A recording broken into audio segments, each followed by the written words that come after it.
Hello friends, आज हम देखेंगे MJY 007 में बुध चार। तो बुध चार किसको कहते हैं, आइए आज हम देखते हैं। ये बहुत ही इंपॉर्टेंट है, तो वीडियो को ध्यान से देखिए और तब आपको जो समझ में नहीं आए वो कमेंट बॉक्स में कमेंट कीजिए। वीडियो स्टार्ट करने से पहले आज जो भी फ्रेंड्स जो नए ज्योतिष MJY में एडमिशन लिए हैं या सेकेंड ईयर में हैं, तो सबसे पहले चैनल को सब्सक्राइब कर ले और बेल आइकन को प्रेस कर दे ताकि हमारा वीडियो आप तक जल्दी से जल्दी पहुंच सके। तो देखते हैं बुध चार को। ज्योतिष शास्त्र में बुध ग्रह को ही महत्वपूर्ण माना गया है। बुध पृथ्वी का सबसे निकटतम ग्रह है। बुध ग्रह का चार सभी नक्षत्र राशियों तथा मासों पर होता है। बुध ग्रह को कुमार ग्रह कहते हैं। जैसे राजा का पुत्र जीवन यापन करता है, उसी प्रकार बुध के प्रभाव वाले व्यक्ति जीवन व्यतीत करते हैं। बुध के बारे में कहा गया है कि विद्यो पुत्रे बीते प्रवरंति रज्ञो यपि कृतिना। बृहद संहिता में ग्रंथ के ग्रह भक्ति योग्य अध्याय में बुध के प्रदेश और उनके व्यक्तियों का उल्लेख किया गया है। इस विषय में आचार्य लिखते हैं कि लोहित्य और सिंधु नद नद सरयू गंभीरिका रक्थाक्या गड़का कौशिक कौशिश विपाशा के प्रांत में स्थित मनुष्य, सौराष्ट्र देश स्थित मनुष्य आदि का स्वामी बुध है। आइए देखते हैं बुध का स्वरूप। बुध को अनेक नामों से जानते हैं, जैसे बुध, शशि, तारापुत्र, चंद्रज, राजा सोम, गिया, बोधन कुमार, सौम्य, रोहिणी, राजपुत्र आदि के नामों से जानते हैं। बुध ग्रह को बुद्धि का देवता माना जाता है। कुंडली में इसकी स्थिति काफी अधिक महत्व रखती है। बुध एक ऐसा ग्रह है जो सूर्य के सानिध्य में रहता है। जब कोई सूर्य के साथ होता है तो उसे अस्त माना जाता है। ग्रह ग्रह भक्ति योग्याध्याय में बुध के प्रदेश और व्यक्ति बताया गया है, जो इस प्रकार है। लोहित्य और सिंधु नद, सरयू, कौशिकी, सरस्वती, चंद्रभाग नदी, गान विद्या जानने वाले, लेखक, मणि, रंगरेज, चित्रकार, ज्योतिषी, चुगलखोर, कुहक, बालक, कवि, भूत प्रेत के तंत्र के जानने वाले आदि का स्वामी बुध है। अब कुछ समस्त गुणों को प्रदर्शित किया जा रहा है। गृह राशि इसका कन्या और मिथुन है। उच्च राशि कन्या है, नीच राशि मीन है, मूल त्रिकोण कन्या है, मित्र ग्रह सूर्य और शुक्र है, सम ग्रह मंगल गुरु शनि है, शत्रु ग्रह चंद्र है, अवस्था कुमार है, वर्ण हरित है, रत्न पन्ना है, वाहन नर है जिसकी मध्यम गति सूर्य के समान है। उसकी मध्यम गति 59-18 तथा उसका भगड़ सूर्य भगड़ के अनुसार ही है। बुध ग्रह का व्यास 880 किलोमीटर है। बुध 48 किलोमीटर पर सेकंड की रफ्तार से यह 8 दिनों में ही सूर्य की परिक्रमा कर लेता है, जो सबसे कम समय है। बुध की सतह पर ताप 9 डिग्री से 700 डिग्री तक हो जाता है। आइए अब देखते हैं बुध के उदय का काल। यदि कोई ग्रह अपनी कक्षा में भ्रमण करता हुआ सूर्य के निकट आ जाता है तो वह अस्त हो जाता है, और वही ग्रह यदि सूर्य से दूर निकलता है तो उसका उदय होता है। प्राचीन आचार्यों ने ग्रह के अस्त सौधि कलांश निर्धारित किए हैं। उसमें बुध का कलांश 13 अंश निर्धारित किया गया है। इसी को उदय काल कहते हैं। वैसे तो बुध को शुभ ग्रह श्रेणी में रखते हैं, परंतु बुध का उदय पृथ्वी के किसी भी भाग में शुभ नहीं माना जाता है। जब भी कुछ का उदय होता है उस समय उत्पात ही होता है।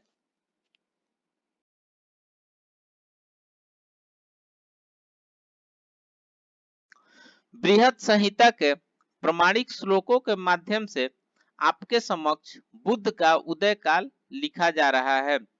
तो ऐसे संहिता शास्त्र में अनेक ग्रंथ है, परंतु प्रमाणिक ग्रंथों के माध्यम से बुद्धचार का वर्णन किया जाएगा।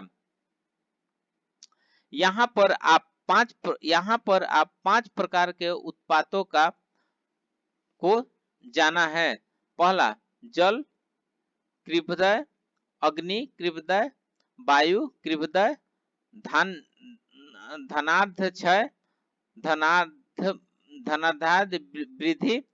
अब नेक्स्ट देखते हैं विविध नक्षत्र गत बुध का फल।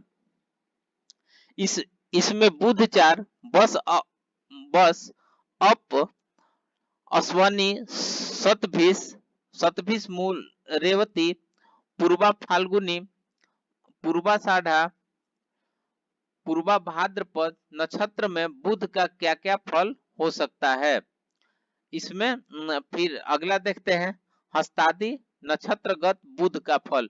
इसमें हस्त, चित्रा, स्वाति, विशाखा, अनुराधा, ज्येष्ठा, उत्तर फाल्गुनी, कृतिका, उत्तरा भाद्रपद, भरणी नक्षत्र में बुधचार का क्या क्या फल हो सकता है।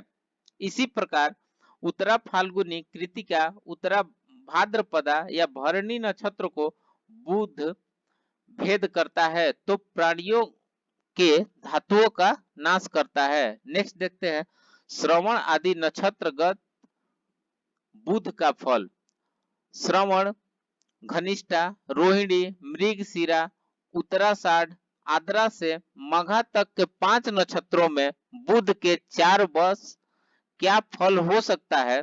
संहिता के आचार्य लिखते हैं श्रवण, घनिष्ठा, मृगशिरा या उत्तराषाढ़ को यदि भेद करते हुए बुध विचरण करे तो वर्षा का अभाव और रोग का भय करता है। आद्रा से मघा तक के 5 नक्षत्रों में से किसी नक्षत्र में बुध का संचार हो तो शस्त्र निपात, क्षुधा, भय, रोग, अनावृष्टि और अनेक प्रकार के दुख से प्रजाओं को पीड़ित करता है। नेक्स्ट देखते हैं नक्षत्रगत बुध की 7 गतियां। बुध की 7 गतियां होती है। पहला प्राकृत, दूसरा मिश्रित, तीसरा संक्षिप्त, चौथा तीक्ष्ण, पांचवा योगांतिक, छठा घोर, सातवां पाप इत्यादि। नेक्स्ट देखते हैं प्राकृतादि गतियों का लक्षण। बुध की प्राकृतिक गति, मिश्र गति, संक्षिप्त गति के बारे में आचार्य लिखते हैं कि प्राकृत गति बुध ग्रह यदि स्वाति, भरणी, रोहिणी, कृतिका नक्षत्रों के साथ संचरण करते हैं तो बुध का प्राकृत गति होती है। मिश्र गति जिस समय बुध मृगशिरा, आद्रा, अश्लेषा नक्षत्र में विचरण करते हैं तो उस समय मिश्रा गति होती है। तीक्ष्णा गति बुध यदि अपनी कक्षा में भ्रमण करते हुए पूर्वा भाद्रपद, उत्तरा भाद्रपद, ज्येष्ठा, अश्वनी, अश्विन, रेवती नक्षत्र में विचरण करते हैं तो तीक्ष्ण गति होती है। नेक्स्ट देखते हैं योगांतिक आदि गतियों का लक्षण। योगांतिका गति बुध यदि मूल, पूर्वाषाढ़ा, उत्तराषाढ़ा नक्षत्रों में संचरण करता है तो ये योगांतिका गति को निरूपित करता है। घोरा गति यदि बुध श्रवण, चित्र, घनिष्ठा, शतभिष नक्षत्रों में संचरण करे तो घोर नामक होती है। पाप गति बुध यदि हस्त, अनुराधा, विशाखा नक्षत्रों में संचरण करे तो पाप संज्ञक गति होती है।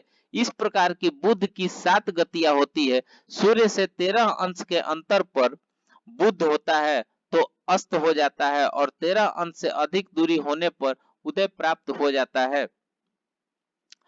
अब यहाँ देखते हैं मास वर्ष बुध के उदय और अस्त का फल। बुध किन किन मासों में उदय को प्राप्त होता है, क्या फल प्रदान करता है, इसका विवेचना संहिता शास्त्र में किया गया है। यदि बुध का उदय पौष मास, आषाढ़ मास, श्रावण मास और माघ मास में होता है तो यह मास वर्ष बुध का उदय और अस्त होता है। बुध का होता है। आइए नेक्स्ट देखते हैं। नेक्स्ट देखेंगे बुध के बिंब का लक्षण और फल। बुध जब आकाश में दिखाई देता है तो उसका स्वरूप कैसा होता है, ये श्लोक में देख सकते हैं। अर्थात सोने के समान कांति वाला, तोता पक्षी के समान वर्ण वाला, धान्य अथवा नीलमणि के सदृश और निर्मल तथा विस्तीर्ण बुध का बिंब दिखाई दे तो संसार के लिए हित होता है। इसके विपरीत वर्ण का दिखाई दे तो अशुभ फल करने वाला होता है। तो इस प्रकार से हमने देखा कि बुधचार में किस प्रकार से बुधचार को किस प्रकार से ज्योतिष में इसको वर्णन किया गया है। तो वर्णन किया गया है, तो ये इसमें से एक क्वेश्चन तो आना ही आना है। बुध चार, शनि चार, चंद्र चार, राहु चार, केतु चार, तो इसमें से आएगा ही, लेकिन इसमें बुध चार बहुत ही इंपॉर्टेंट है। सो प्लीज जो भी स्टूडेंट हमारे वीडियो को देख रहे हैं तो इसको ध्यान से देखिए और ध्यान से पढ़िए, और फिर मिलते हैं नेक्स्ट वीडियो में। सो तब तक के लिए धन्यवाद।